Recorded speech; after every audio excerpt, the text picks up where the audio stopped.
Türkiye ve Azerbaycan ezelden ebede iki kardeş. Aynı ırktan, aynı kökten gelmekteler. Birbirimizin yanında olduk, olacağız her zaman. Her sevinçli ve kederli günde birlikte. Azerbaycan'ın kederi kederimiz olur, sevinci sevincimiz olur. Türkiye, Azerbaycan kardeş ülke, dostluğu hep güzel olur, güzel olur.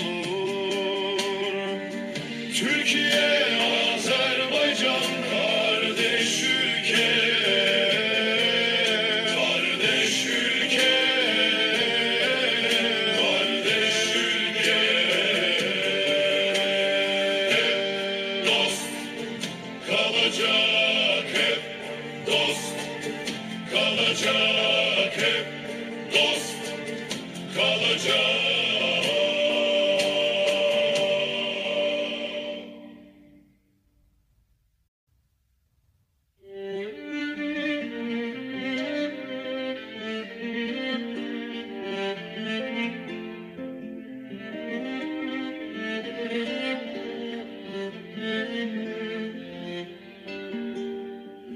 Türkiye ve Azerbaycan ezelden ebede iki kardeş.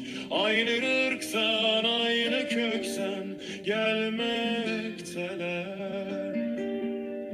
Birbirimizin yanında olduk, olacağız her zaman. Her sevinçli ve kederli günde birlikte. Azerbaycan'ın kederi kederimiz olur, sevinci sevincimiz olur. Türkiye, Azerbaycan kardeş ülke,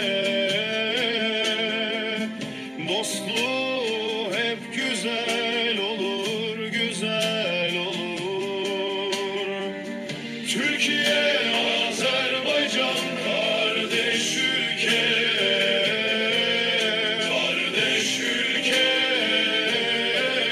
kardeş ülke. Dost kalacak hep, dost kalacak hep, dost kalacak.